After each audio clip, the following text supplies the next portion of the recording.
The miter saw is more than just a tool. For me, it's where the project begins. But the mess it leaves behind, that's a different story. Dust creeps in every corner and clogs up your workspace. I just can't sit here thinking that it's impossible to ever control sawdust on this machine, and I feel like now's the time to do something about it. One of my first ideas was to modify the blade guard, and I taped off the airflow slots to see if I could redirect the suction through the dust chute. I noticed sawdust was building up on the tape, and I realized the blade guard wasn't the main culprit. Most of the mess was happening at the very first point of contact, which was the blade hitting the stock. Even with the vacuum attached, most of the dust escapes anyways. Now let's analyze down the chute to see how the vacuum actually works and see if there's any difference in the sawdust pattern. Now we can understand the width of the dust pattern. This miter saw has an open undercarriage design. It tries to capture chips and short stock, but also it dissipates half the sawdust under the miter saw, and a lot of it just sprays and stays. I started marking up some ideas using what I had around the house, some bottles, tape, even some milk jugs. I made each mock-up different variations to spark something worth exploring. Next, I simplified a foam core prototype. It gave me a chance to really test the performance, which had surprising results. From there, I sketched some concepts in Procreate to get some of my ideas on paper, and it was a way to frame all the moving parts to capture what I felt was going to be an effective system to reduce sawdust, and I modeled a design in CAD. I designed the system in three parts: a throat collector that uses blade turbulence to circulate and prevent dust from settling, a zero clearance throat plate, it prevents small cut stock and debris from going in and out of the system, and a dust channel, which is a funnel that directs all the dust and debris into the vacuum. I 3D printed all my parts on my Anycubic Mono X, and not everything aligned perfectly as you would imagine, because I had to orient each part in a different way because of the scale of each part. And I sanded them down and made some adjustments to the parts as needed, and I tested the fitment. Right away, there was hardly any dust escaping underneath, and the pulling force from the vacuum is extracting almost all the sawdust in one direction. You can't imagine how excited I was. I was ecstatic, and my brain was just surging with ideas.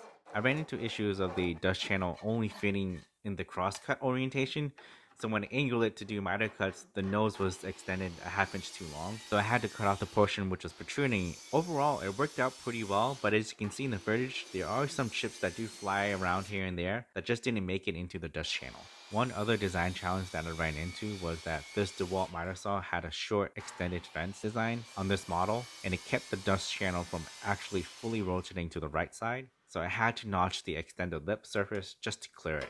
I feel like this extended surface didn't serve as a needed feature. I made a design decision for a case for future use if I were to upgrade my miter saw to a dual beveled machine, and plus it would enable me to fully use both miter orientations without obstruction. I had to redesign the throat collector to hollow the interior, but also to create a bigger exit opening to push any leftover debris up to the dust channel. I designed an additional part sleeved inside the dust channel. It needed to pivot in two positions: one to clear the fence for the miter cuts, and two, sit right up against the material stock. I designed it to include full ball bearing detents to seat in position so the part doesn't shift during operation. I'm using brass inserts to mount the full assembly, and I do have a cool tip for you guys. I had to overbore my holes on my part for the inserts to fit snug, but in order to keep them in place, I injected 3D resin on the interior surface of the holes to seat the inserts, also to glue them in place. Once I set my inserts in place, I just pumped them in the curing machine, and just after a couple of minutes, you get a great bond. This same method applies if your part was cracked, chipped, or broken.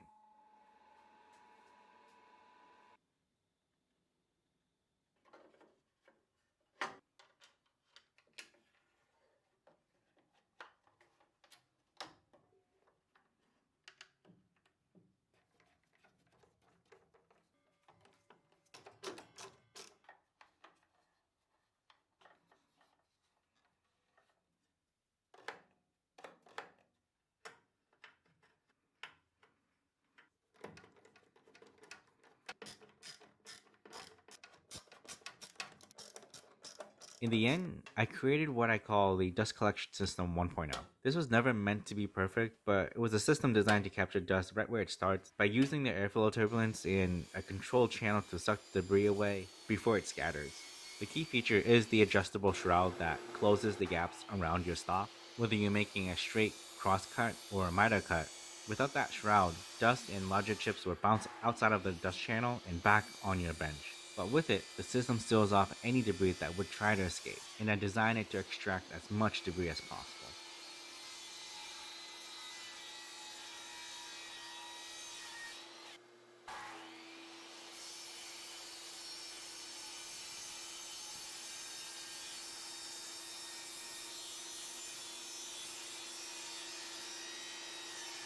And if you're curious why I didn't design the system for the beveled cut feature, it's because my system is a fixed design and it utilizes the zero clearance throat plate. So even if I could, it would defeat the purpose of the zero clearance throat plate because you will eventually have an enlarged slot like the factory throat plate. It would be impossible to design it with the beveled feature in mind.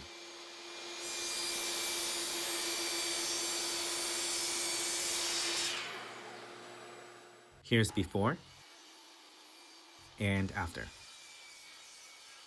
Problem solved. It works, but it's not flawless. But it's a big step forward, and for me, that's the whole point. Because if you're investing your time and money into your project, you don't want to spend extra time cleaning up, because you want to spend that time getting busy.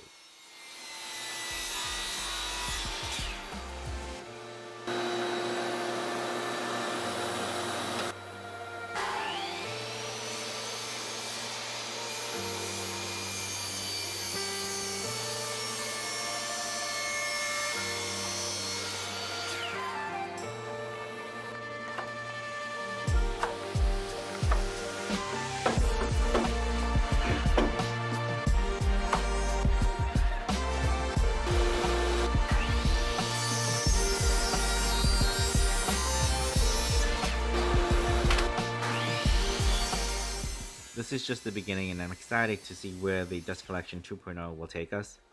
If you have the same DWS 713 miter saw, I would be open to sharing my design files because I would love to hear your feedback. Also, if you have any recommendations on which brand I should integrate on this next design, please place your feedback in the comments below. I appreciate you guys for tuning in. See ya!